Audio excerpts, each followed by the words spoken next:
அண்மை செய்தி. சிதம்பரம் கோயில் கனக சபையில் அதிக பக்தர்களை அனுமதித்ததற்கான ஏற்பாடுகள் குறித்து விளக்கமளிக்க ஆணை பிறப்பித்திருக்கிறார்கள். சிதம்பரம் கோயில் தீட்சிதர்களுக்கு ஆணை பிறப்பிக்கப்பட்டிருக்கிறது.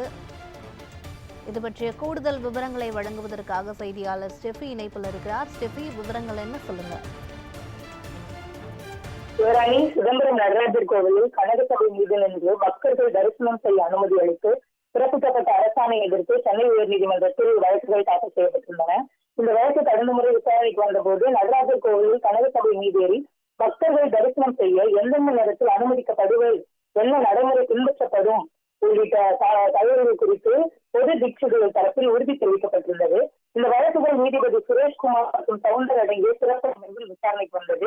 அப்போது பொது தீட்சிதர்கள் சார்பில் தாக்கல் செய்யப்பட்ட மனுவில் கால பூஜைகளுக்கு இடையில் கனக சபையில் பக்தர்களுக்கு தரிசனம் செய்ய அனுமதி வழங்குவது என முடிவெடுக்கப்பட்டுள்ளதாகவும் இதற்கு ஏதுவாக சாய்வு தள பாதை அமைக்கவும் திட்டமிட்டப்பட்டுள்ளதாக தெரிவிக்கப்பட்டிருக்கிறது.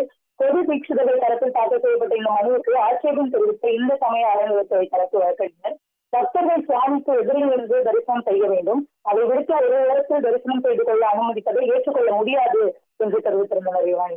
இருவரப்பு வாதங்களையும் கேட்ட நீதிபதிகள் கோவில் திறந்திருக்கும் 11 மணி நேரத்தில் 6 கால பூஜை போல் நெய்வேத்தியம் உள்ளிட்ட பிற பூஜைகள் 8 மணி நேரம் நடத்தப்படுவதாகவும் மீதமுள்ள 3 மணி நேரத்தில் அதிக எண்ணிக்கையில் பக்தர்கள் கனக சபை மீது நின்று தரிசனம் செய்ய ஏதுவாக ஒரே வழியில் சென்று வருவதை தவிர்த்து கூடுதல் வழியை ஏற்படுத்துவது குறித்து கட்டிடக்கலை வல்லுநர்களுடன் ஆலோசித்து திட்டத்தை தாக்கல் செய்ய வேண்டும் என்றும் பொது தீட்சிதர்கள் தரப்புக்கு உத்தரவிட்ட நீதிபதிகள் விசாரணையை வருகிற மார்ச் 6ஆம் தேதிக்கு தள்ளி வைத்தனர். அதே சமயம் இந்த விவகாரம் தொடர்பாக இந்து சமய அறநிலையத்துறையையும் தனது கருத்துக்களை மனுவாக தாக்கல் செய்யவும் நீதிபதிகள் அனுமதி அளித்து உத்தரவிட்டிருக்கின்றனர்.